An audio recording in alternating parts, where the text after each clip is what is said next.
ver. Vai aparecer aqui, ó. Viu? Bom dia! Vamos ver se alguém dá bom dia, está todo mundo Bom aí. dia. Bom dia, Gé. Vamos ver, hoje a gente tem companhia para ler Freud. Meu Pitico vai ler junto com a gente, né? Ó, um monte de gente aqui dando bom dia. Gente, estamos na página 40. Veja se todo mundo se acha aí. Ale, seja bem-vinda. Espero que você goste. Tem gente aí, ó, pela primeira vez. Se tiver alguém perdido, a gente está, então, lendo a biografia do Freud, essa pequena aqui, né, de leve, assim, do Peter Gay, e a gente está na página 40. No PDF, eu não sei em que página que está, então, se alguém colocar aqui, vai ajudar bastante. Ó, mandaram até aqui, ó, bom dia, ó, tem um coração que tu gosta. Deixa eu ver, ninguém colocou ainda aqui no PDF. Mas logo alguém se achando aí no PDF, coloca. A gente vai começar do parágrafo Os Impulsos. Se todo mundo achou aí, dá um ok só para eu saber, para a gente começar.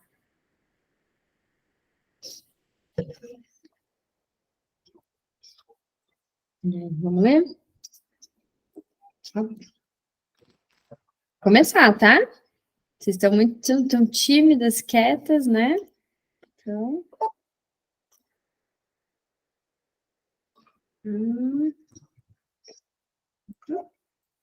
Estou só aceitando aqui as pessoas e a gente inicia. Bom. Mas... a Lê achou aqui, ó, no PDF, na página 45. Obrigada, Lê. Então, página 40 no livro físico, 45 no PDF. Muito obrigada. Os impulsos que moviam a busca de grandeza de Freud, dos quais não se pôde excluir a necessidade de vingança e autojustificação, não eram nada transparentes. Por isso, os motivos que ditaram sua opção pela medicina e o curso que ele seguiria a partir dessa decisão são de difícil destrinçamento. A versão de Freud, embora precisa, exige interpretação e refinamento. Ele registra seus conflitos, mas altivamente simplifica as soluções. Sob a influência poderosa de uma amizade com um colega do liceu um pouco mais velho, que mais tarde ficou conhecido como político. Eu também quis estudar direito e me tornar socialmente ativo. O amigo de escola era Henrique Brown, que acabou como um dos diretores de jornal e líderes políticos social-democratas mais importantes da Áustria.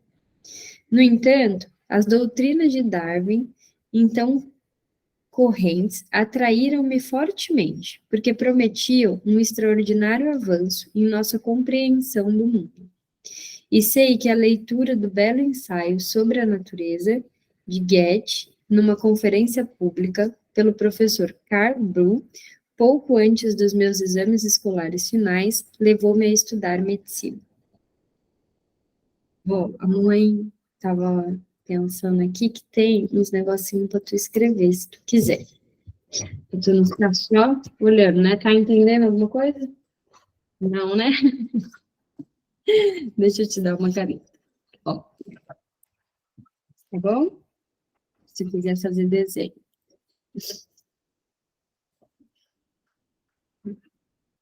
O episódio traz uma certa marca de mitificação, ou, pelo menos, de excessiva redução. Bernhard Brühl, um importante especialista em anatomia comparada e professor de zootomia da Universidade de Viena, era um conferencista popular, que absorvia a atenção dos ouvintes. O fragmento que alterou a disposição de Freud é um hino emocional e altissonante, que celebra a natureza erotizada como uma mãe envolvente, quase sufocante, em constante renovação.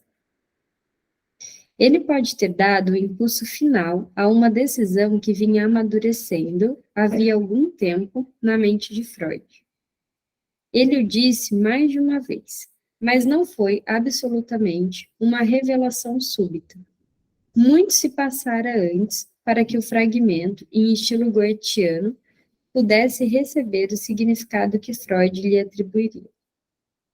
Afinal, não era sequer de Goethe. Goethe, acho que se fala, né? Qualquer um que fosse o rumo exato das ruminações de Freud, em meados de março de 1873, ele informou ao amigo Emil Fluss, num tom que qualificou compenetradamente de oracular, que poderia contar algumas novidades, talvez as mais importantes da minha insignificante vida. Então, hesitou de uma maneira provocativa e ambivalente pouco usual nele. O assunto ainda não estava maduro para decisão e discussão. Eu não queria passar adiante algo que ainda não era de fato consumado, que depois teria de retirar. Somente em 1º de maio, Freud conseguiria esclarecer o assunto. Se eu revelar, você não vai ficar desapontado? Perguntou a Fluss. Então aí vai. Decidi me tornar cientista natural. Deixaria o direito de lado. Mas, mantendo seu jeito despreocupado, Freud recorreu ao vocabulário jurídico, como que sugerindo alguma duradoura afeição pela carreira que abandonara. Vou examinar os documentos milenares da natureza. Ai, que lindo! Obrigada. Ficou lindo. Talvez me intrometa pessoalmente em seu eterno litígio e dividirei minhas vitórias com todos os que queiram aprender. É um comentário alegre, até espirituoso, mas indica a persistência dos conflitos superados, ou melhor, resolutamente postos de lado. Em agosto do mesmo ano, de fato, Freud anexou uma carta a Silberstein, um cartão de visitas impresso que dizia Sigmund Freud. Tem uma abreviação, não sei o que é a abreviação. Podia ser uma brincadeira, mas uma brincadeira que sugeria certo pesar. Acho que é alguma coisa relacionada, talvez, ao direito. Escrevendo em 1923, Fritz Wittels, um médico vienense que se tornou um dos seguidores independentes de Freud e seu primeiro biógrafo, comentou com perspicácia que a reivindicação de Freud, quanto ao lugar do conhecimento sobre a natureza em sua vida, parecia ser uma recordação encobridora. A típica lembrança inócua que oculta por trás de sua falsa clareza alguma experiência passada, mais grave e menos inequívoca. A visão materna, invocada pelo fragmento lido por Brum, com sua promessa de proteção afetuosa, calor envolvente e inexaurível nutrição, pode ter atraído Freud, então um adolescente impressionável. Mas qualquer que fosse seu impacto sobre a natureza caiu em solo fértil. Em todo caso, é extremamente improvável que algum prudente prático conselho dos pais tenha tornado a medicina mais sedutora do que o direito. Freud teve o cuidado de registrar em letra impressa que, embora sua família vivesse em condições muito difíceis, meu pai insistia que, ao escolher minha profissão, eu deveria seguir apenas as minhas inclinações. Assim, se a lembrança de ter ouvido sobre a natureza realmente era uma recordação encobridora, devia estar ocultando motivos emocionais e não razões de prudência. Embora tivesse escolhido a medicina livremente, ele escreveu em seu estudo autobiográfico que não sentia nenhuma predileção especial pela posição e atividade de um médico naqueles primeiros anos, e, aliás, nem depois. Pelo contrário, Eu era movido por uma espécie de ânsia de conhecimento. Este é um dos trechos autobiográficos mais sugestivos que Freud jamais publicou. Freud, psicanalista, indicaria mais tarde, como a verdadeira fonte de investigação científica, a curiosidade sexual dos jovens. Numa especulação razoável, pode-se considerar o episódio no quarto dos pais, aos 7 ou 8 anos, como expressão direta, um tanto grosseira, dessa curiosidade, mais tarde refinada na pesquisa. Então, filho, escreveu como mãe. Ô, bonita, vocês estão tudo com a câmera desligada. Vocês estão acompanhando? Só dá um toque aqui, me digam como é que tá. Ah, tá vendo? Só chamar a atenção que vocês ligam. Então, beleza. Só para eu saber se tá todo mundo. Parece que tá falando de copo, a situação de copo para você, né, Bru, quando a câmera tá fechada. Sem problema, mas assim dá para ver. A Van perdeu a página, tá na página 42. No PDF começou da 45, não sei agora qual que estão. Deixa eu ver, mas é por aí. Quer tomar água? Bora devagar, porque tá pesado. Oi? Deixa eu ver aqui. Vamos começar então do outro parágrafo. Você achou aí? Ah, página 47. Então, beleza. O estudo. Esse é da mamãe.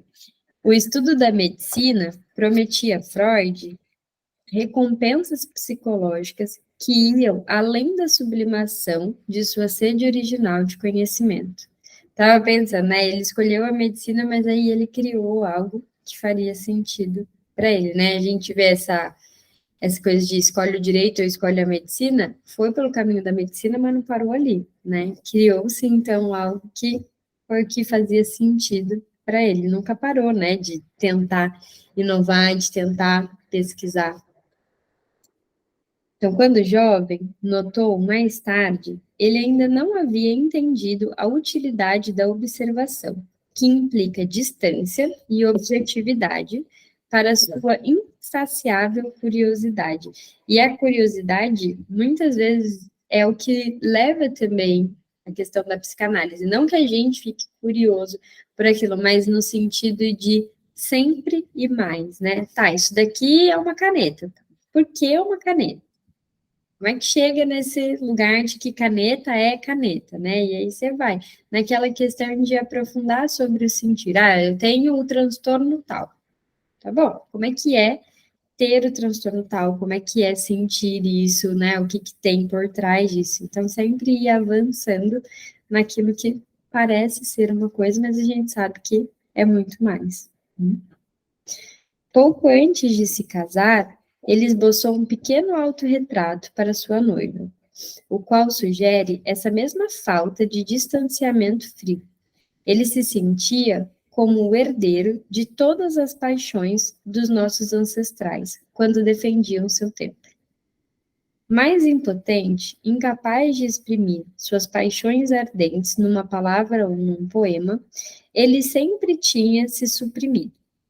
Muitos anos depois, quando seu biógrafo Ernest Jones lhe perguntou o quanto lera de filosofia, Freud respondeu: muito pouco. Quando jovem, sentiu uma forte atração pela especulação e refreia implacavelmente.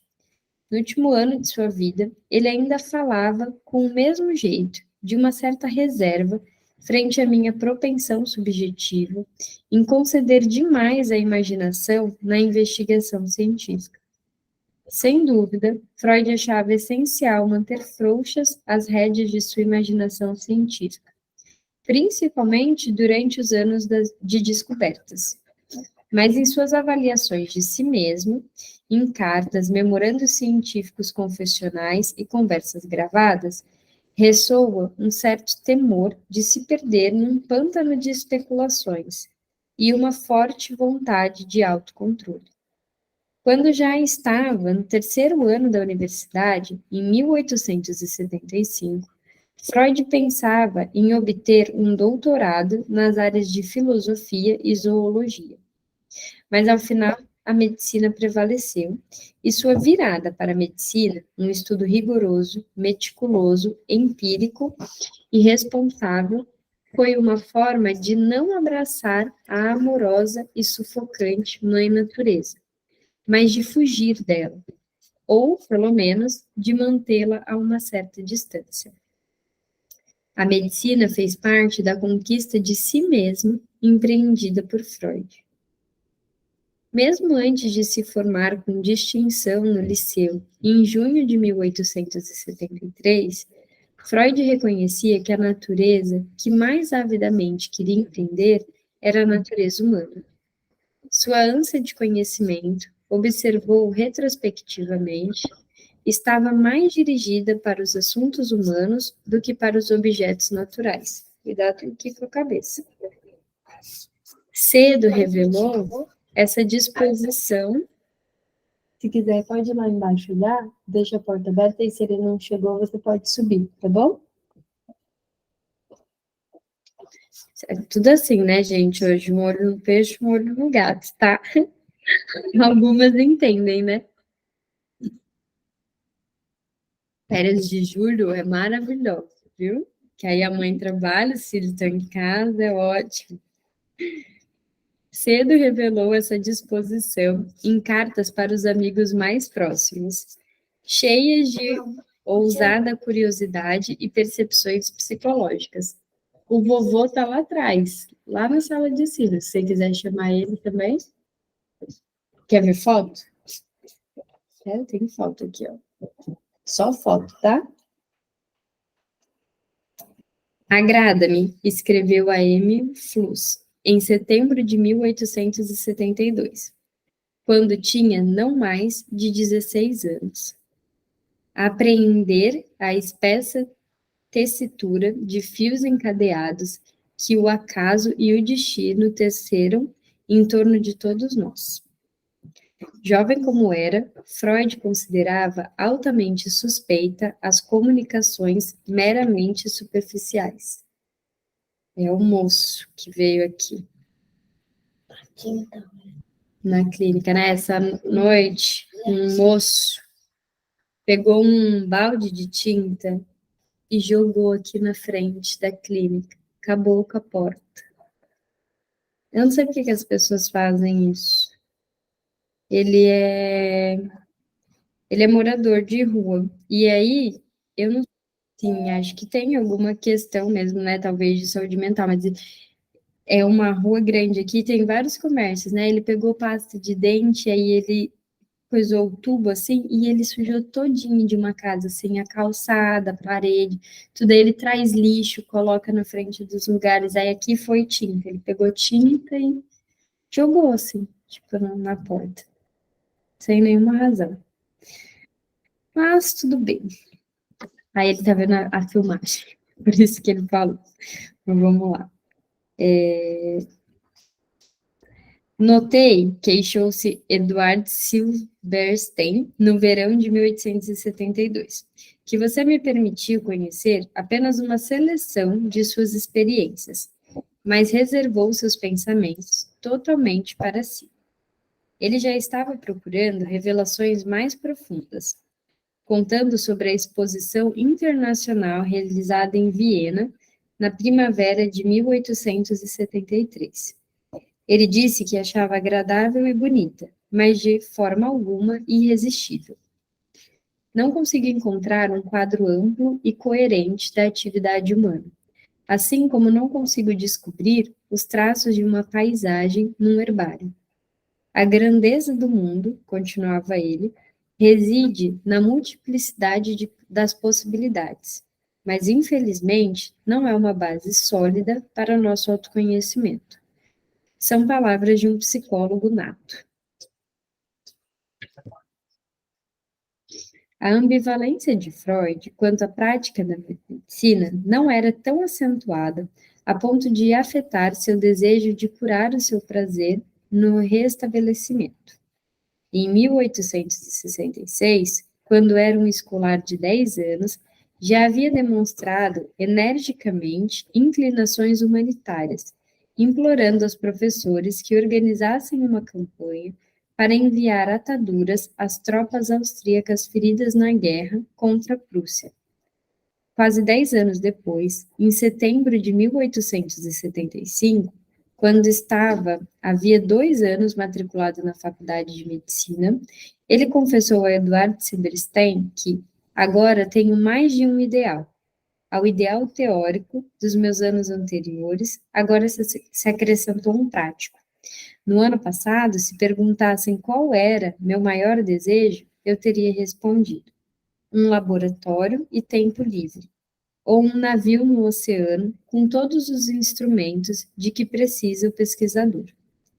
Evidentemente, seu admirado Darwin, que passara anos tão fecundos no Beagle, estava presente em Freud ao elaborar sua fantasia.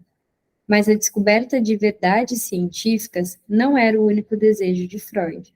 Agora, prosseguia ele, hesito se não deveria dizer com mais precisão, um grande hospital e muito dinheiro, para diminuir alguns dos males que acometem nossos corpos ou para removê-los do mundo.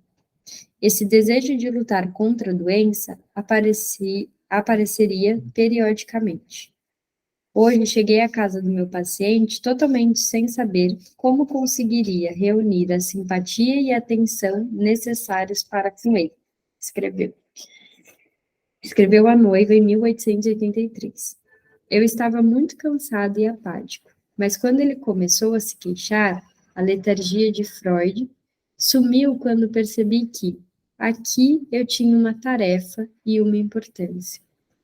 Mas a sublimação mais coerente de curiosidade infantil passou para as investigações científicas, para os enigmas da mente e da cultura. Cuidado. Em 1927, numa visão retrospectiva, ele insistiu que nunca fora propriamente um médico e havia encontrado seu caminho de volta para a verdadeira vocação depois de um trajeto longo e tortuoso. E, novamente, em sua última retrospectiva autobiográfica, escrita em 1935, quando estava com quase 80 anos, ele mapeou o desenvolvimento regressivo, que seguira depois de um desvio durante toda uma vida pelas ciências naturais, medicina e psicoterapia, para voltar àqueles problemas culturais que outrora haviam fascinado o jovem, que mal despertara para o pensamento. O desvio, como veremos, foi menos diversionista do que as palavras de Freud podem sugerir. Tudo, como dizem os psicanalistas, foi grão para o seu moinho. Sabe quando a gente fala que a psicanálise escolhe a gente, ou a gente escolhe a psicanálise, e aí fala daquela coisa de que todo mundo é atravessado, né? Se você está na psicanálise, você foi atravessado por ela de alguma forma. Quando a gente lê assim, né, vem conhecendo mais a história do Freud, parece que ele nem teve como fugir. Ele não escolheu porque ele não sabia o que estava fazendo, mas também não teve como fugir das coisas que foram acontecendo ali, né, das coisas que foram surgindo para ele. Eu sempre tenho a impressão que ele é uma pessoa que era muito observadora, então prestava muita atenção nas coisas, assim, de uma maneira bem refinada, sobre tudo que acontecia ao redor dele, por isso, então, chegou na psicanálise. Mas parece que, assim, a vida dele encaminhou para isso, não parece? Vocês têm essa sensação também?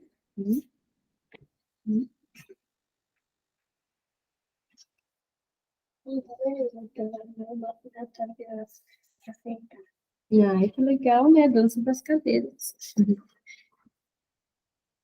Desde cedo, na Universidade de Viena, Freud se deparou com o antissemitismo, suficientemente irritante, enfurecedor e memorável para encontrar um lugar proeminente em sua autobiografia, meio século depois.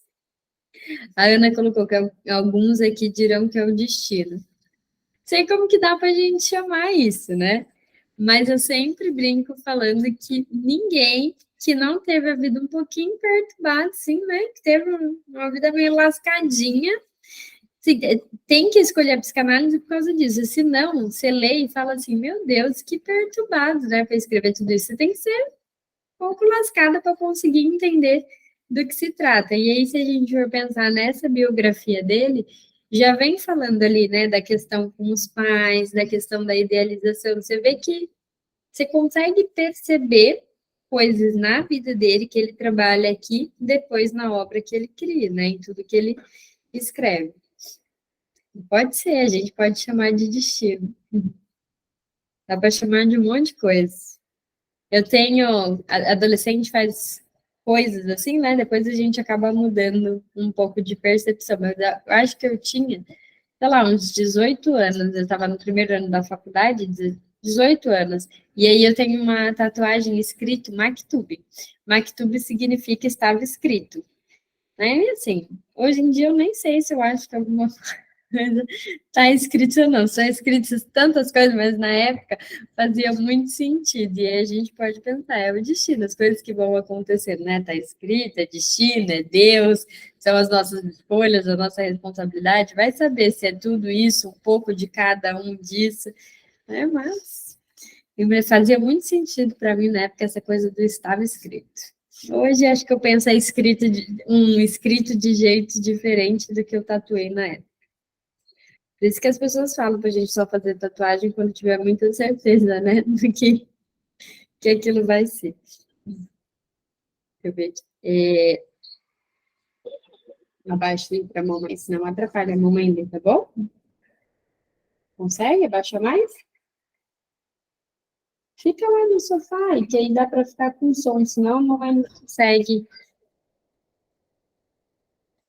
Ele fez questão de notar que havia reagido com desprezo e mesmo truculência. Tipicamente, converteu a raiva em vantagem.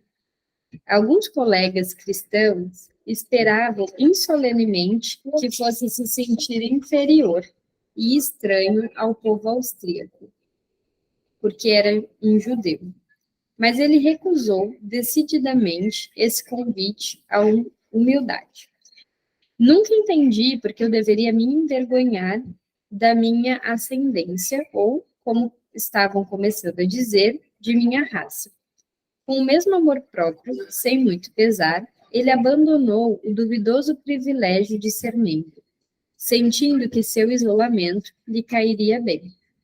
Ser condenado à oposição, julgava ele, alimentava sua tendência a uma certa independência de opinião. Lembrando o honesto e corajoso Dr. Stockman em Um Inimigo do Povo, de Ibsen, Freud declarou ter gostado de ser rigorosamente excluído da compacta maioria.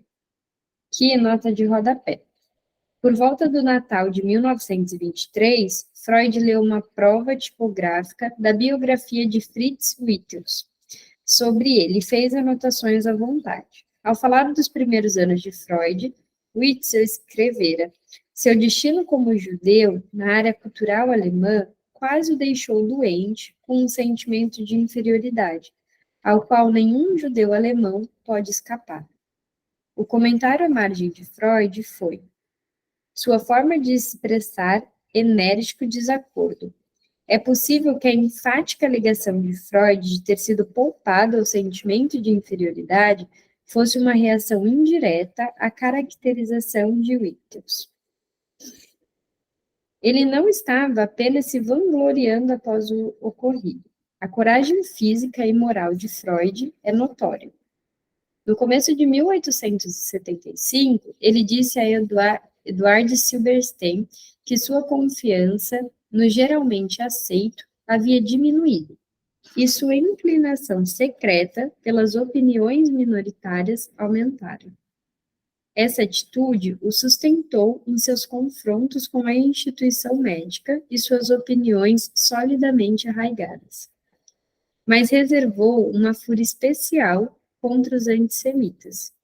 E em 1883, numa viagem de trem, encontrou vários deles. Zangados porque Freud abrira a janela para entrar um pouco de ar fresco, eles o chamaram de judeu miserável.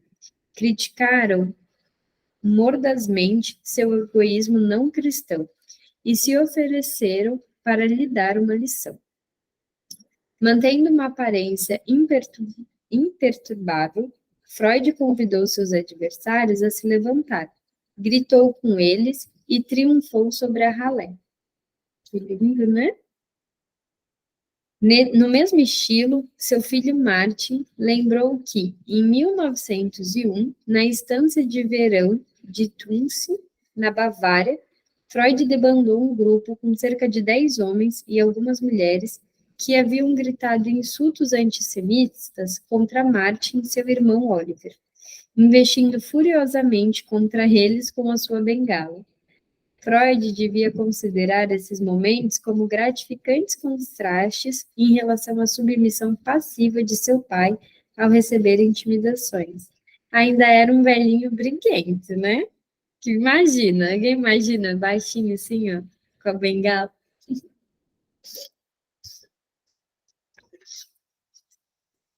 Essas mostras de combatividade viriam no futuro. A vida universitária, nos anos de 1870, ainda não estava desfigurada por tumultos estudantis antissemitas, como viria a ocorrer posteriormente. Naquela época, Freud precisava apenas de coragem moral e um rumo. Ele começou sua carreira universitária cedo, aos 17 anos. Terminou à tarde, em 1885, quando estava com 25 anos. Nossa, que tarde! Sua imensa curiosidade e suas preocupações com a pesquisa impediram-no de se formar no prazo usual de 5 anos. A universidade era programática. Quanto ao primeiro ano na universidade, anunciou a seu amigo Silberstein, vou dedicá-lo inteiramente ao estudo de temas humanísticos, que não têm absolutamente nada a ver com a minha futura profissão, mas que não serão inúteis para mim. Ele jurou que, se indagado quanto aos seus planos, se recusaria a dar uma resposta definida e diria simplesmente: um cientista, um professor, algo assim. Por mais crítico que estivesse se tornado em relação à filosofia e aqueles que, como Silberstein, haviam se rendido à filosofia por desespero, Freud pessoalmente dedicou-se bastante à filosofia naqueles anos. É significativo, porém, que o pensador que leu com maior proveito tenha sido Ludwig Feuerbach. Entre todos os filósofos, informou Silberstein, em 1875, é este homem que mais venero e admiro. Calma, filha. Deve estar querendo mandar todas essas fotos tranquilo. Do papai? É a nossa família, né? Mamãe vai ler aqui, tá bom? Um herdeiro do iluminismo, no século XVIII, como Freud, necessariamente encontraria muitos motivos de admiração em Feuerbach. Intelectualmente, o mais vigoroso entre os hegelianos de esquerda. Feuerbach havia cultivado um estilo depurado das áridas abstrações que desfiguravam a prosa acadêmica alemã, e uma postura combativa que encantava ou amedrontava seus leitores ao brandir armas contra juízos tolos e pérfidos de seus detratores. Ele tinha muito a ensinar Freud, tanto em conteúdo como no estilo. Considerava seu dever desmascarar a teologia, revelar suas raízes puramente mundanas na experiência humana. A teologia devia se converter em antropologia. Estritamente falando, Feuerbach não era ateísta, estando mais empenhado em resgatar a verdadeira essência da religião das mãos dos teólogos do que em destruí-la de todo. Mas sua doutrina e método tinham o propósito de formar ateístas. O ponto central em seu trabalho sobre religião, escreveu ele em seu livro mais famoso, A Essência do Cristianismo, publicado pela primeira vez em 1841, era fundamentalmente a destruição de uma ilusão, ademais, absolutamente perniciosa. Freud, que veio a se considerar como um destruidor de ilusões, julgou essa postura profundamente compatível consigo próprio. Feuerbach era compatível com Freud ainda sobre outro aspecto. Era quase tão crítico em relação à maior parte da filosofia quanto à teologia. Ele apresentou sua maneira própria de filosofar, como a verdadeira antítese, a dissolução da especulação absoluta, imaterial, enfatuada. De fato, ele reconheceu, ou melhor, avisou, a semelhança do que Freud viria a fazer mais tarde, que não tinha talento para o filosófico formal, o sistemático, o metodológico enciclopédico. Estava em busca não de sistemas, mas da realidade, e chegava a negar à sua filosofia um nome de filosofia, e a si mesmo o título de filósofo. Não sou, senão, um pesquisador intelectual da natureza. Era um nome que Freud julgaria adequado para si próprio. Tá bom. As explorações filosóficas de Freud, como jovem estudante universitário, levaram-no ao ambiente atraente e revigorante do filósofo Franz Brentano. Assistiu a não menos que 5 séries de conferências e seminários oferecidos por esse sujeito danado de esperto, esse gênio, e procurou para entrevistas particulares. Aqui também, lendo Freud, dá para pensar que tudo bem que era dito que ele tinha uma inteligência acima da média, mas não dá para negar também que o cara estudava muito, né? Não era só inteligente, ponto. Ele não era só inteligente, é uma questão de ser culto também.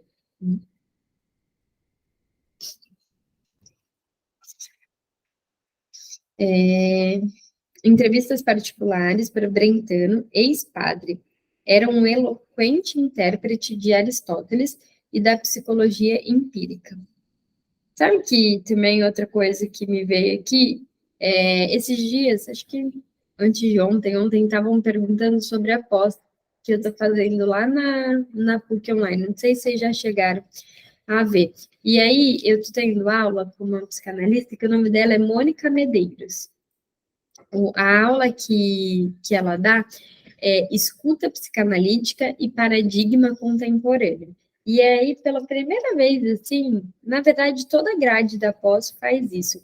Eles vão ensinando, né, aquilo que é a proposta, mas eles fazem muitos retornos da onde Freud surgiu, mas não da onde ele surgiu daquele conceito. Por exemplo, lá eles falam sobre essa questão que ele tinha com Darwin. Então, ele vai muito lá atrás, tipo, de onde que surgiu esse pensamento, né? Qual foi a primeira vez que esse termo apareceu? E aí eles vão fazendo toda uma construção histórica sobre isso. Bastante gente me pede indicação de lá, e eu estou gostando bem disso. Olha só, fazendo um trabalho investigativo. Meu pai está brincando, gente. Pós em psicanálise, sim, é uma pós em psicanálise da PUC, é psicanálise e análise do contemporâneo. Não sei se vocês já ouviram falar. Mas é bem legal. Eu gosto bastante disso, de entender a história, sabe? Da onde que vem isso, né? Muitas vezes as pessoas fazem crítica à psicanálise dizendo que o Freud tirou as coisas, tipo, segundo fontes da minha cabeça e ponto, né? Que não tem base, e não é real isso.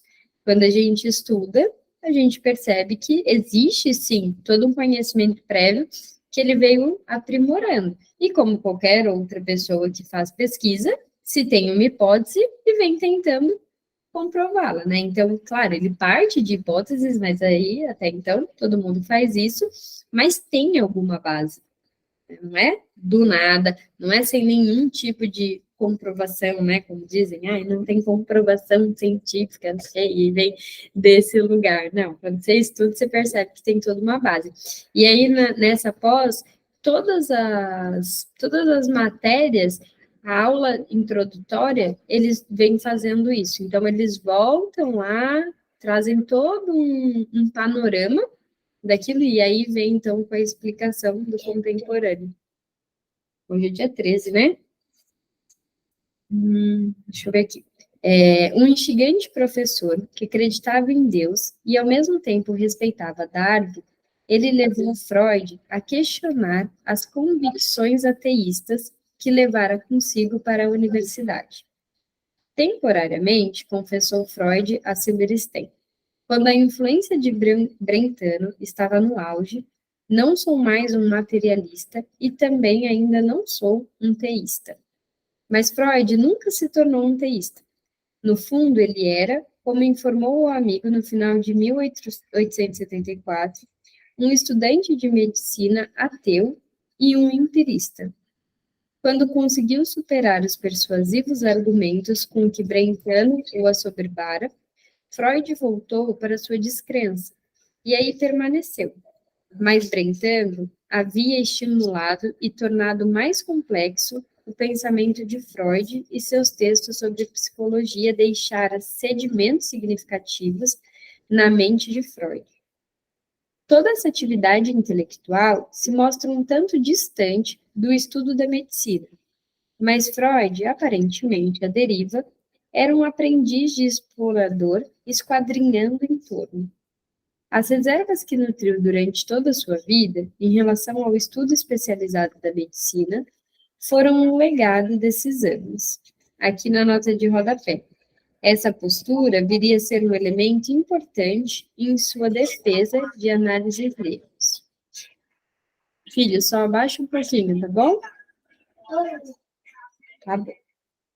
Afora as oportunidades oferecidas pela sua formação médica, de ouvir conferencistas memoráveis e realizar pesquisas que o fascinavam, é indubitável que Freud a considerava um benefício precário.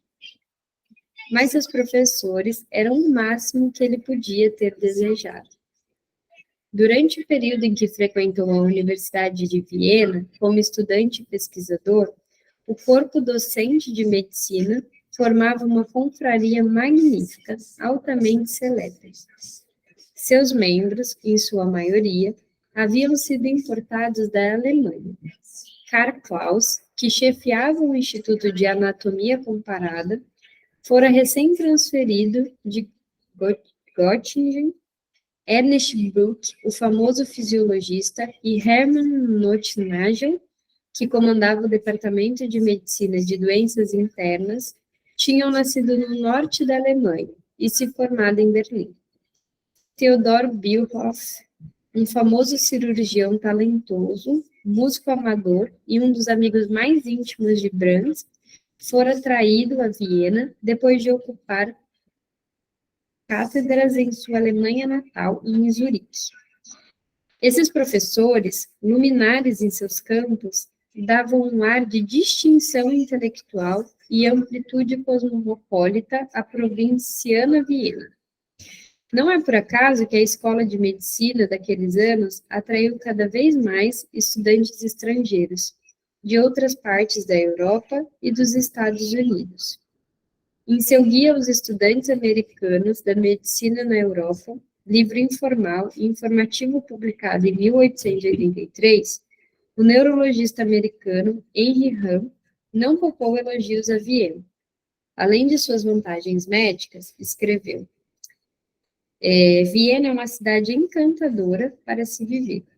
Elogiou sua vida de café, seu teatro lírico e jardins públicos, e seu povo por ser afável, elegante e devotado ao prazer. Freud levantaria objeções a grande parte desse pródigo elogio. Tivera experiências não propriamente agradáveis com os vienenses. Não frequentava muitos cafés e raramente ia à ópera. Mas de bom grado subscrevia a apresentação da Faculdade de Medicina de Viena como um corpo de homens ilustres, com reputação internacional. Seus professores ainda tinham uma outra virtude a seus olhos. Não queriam ter nada a ver com a agitação antissemita que se espelhava como uma nódoa pela cultura de Viena. O liberalismo deles confirmava a ideia de Freud a seu próprio respeito, a de que era algo melhor do que um pária. Nottingham, em cujo departamento Freud começou a trabalhar pouco depois de obter seu diploma médico, era um franco defensor das causas liberais. Inveterado, conferencista público, em 1891, fundou a Sociedade de Combate ao Antissemitismo. 3 anos depois, foi obrigado a interromper as suas conferências devido aos ataques de estudantes antissemitas desordeiros. Brooke, tão civilizado quanto Nagel, ainda que menos engajado, tinha amigos judeus, e, além disso, era um liberal declarado em política, o que significava que partilhava da hostilidade de Freud em relação à Igreja Católica.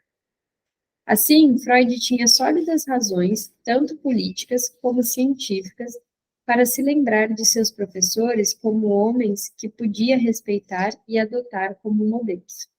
Dá para perceber também bem isso, assim, como foi sofrida essa questão, né, de sofrer preconceito, dessa questão, né, ainda que tenha aquela postura de não sofrer muito com isso, é inegável que tenha um sofrimento, nem que seja de uma maneira geral pelos judeus, ainda que não seja algo por ele mesmo só, né?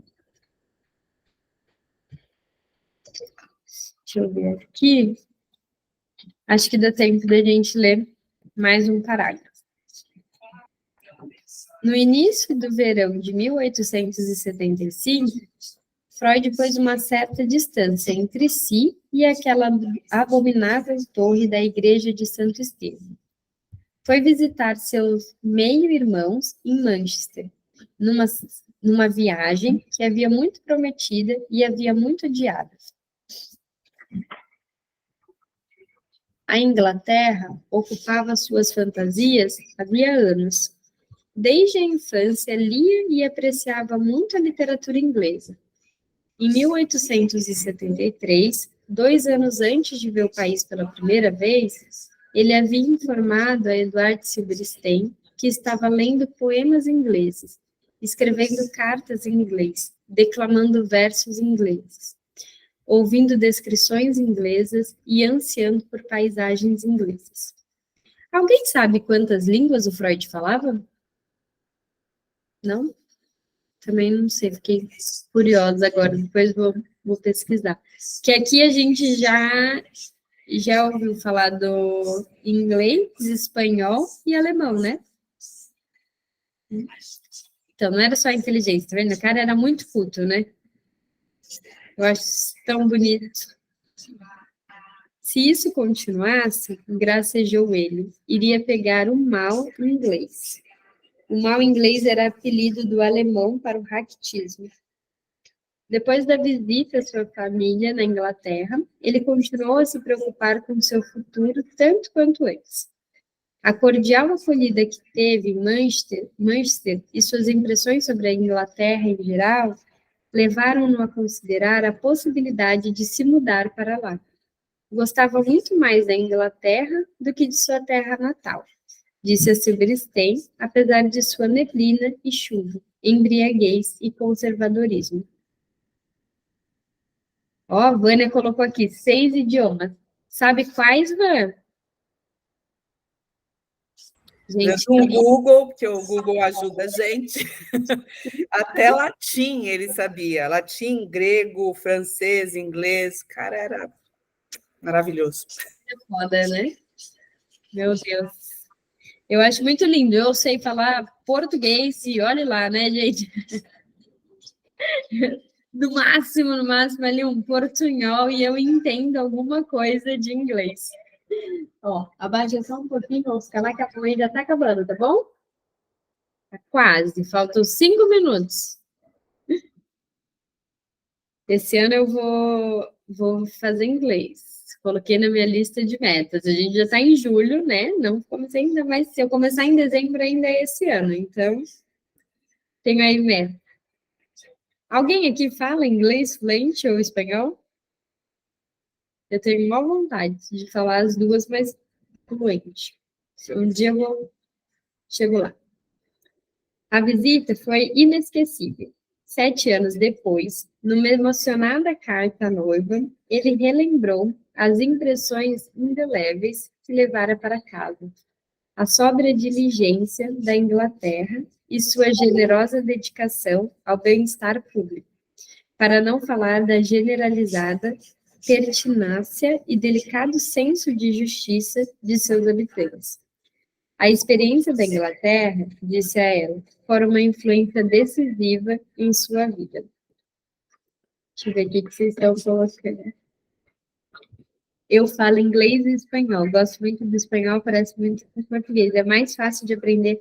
Gabi, tu acredita que já me falaram que o espanhol é mais difícil de aprender por causa do português? Que dá uma bananada? Mas não sei, acho que é percepção, né? Eu já fiz curso de inglês, de espanhol, nunca fiz curso, mas eu consigo, já vi algumas coisas, né? E aí eu consigo ler e conversar algumas coisas em espanhol. E em inglês, apesar de ter contato, tipo, a vida inteira, não me considero, obviamente, uma pessoa fluente, mas uma vez, quando a gente foi viajar, eu tava voltando da França e aí a gente teve um puta de um problema no aeroporto. E aí eu tive que resolver falando inglês. Aí depois que tudo passou, né, que as coisas passaram, eu falei pro Caio, olha só como a gente é, né, safada, porque eu falo que eu não falo inglês, porque eu morro de vergonha. Eu já tenho vergonha de falar em português, que dirá inglês, mas na hora de resolver problema, eu não tinha o que fazer. Ou eu falava, ou eu não resolvia. Aí eu falei. Né? Então, assim, não é que eu não sei. Não é que basicão eu sei, mas eu queria falar fluente. Às vezes dá uma bugada na mente, mas é uma língua tranquila. Né? Eu vou tentar. É 2 metas aí. Então, na hora do vamos ver, eles falaram para mim que eu não tinha viajado com o Otto. E aí eu não podia trazer ele de volta. Imaginem o caos. Gente, sério, foi um caos. Maior perrengue da vida. E aí, para trazer teu filho de volta, se precisasse, eu falava até latim, né? Chinês. Porque não tinha o que fazer, tinha que resolver. Então, vou colocar aqui, vou fazer um compromisso com vocês, que ó, no ano que vem eu vou estar lendo tudo isso daqui muito melhor, falando esse inglês e as coisas em espanhol, hein? Vamos parar aqui na página 48, para vocês, e quem tiver do PDF pode mandar também. E aí a gente vai começar a viagem de Freud na próxima semana. Na página, então, 52 do PDF. Beleza? Obrigada por hoje. Hoje a gente não discutiu muito, né? Porque estou aqui meio CPF, meio CNPJ, mas obrigada por vocês terem ficado acompanhados. A gente se vê na próxima quinta. Beijo. Quem bem. Obrigada, Van.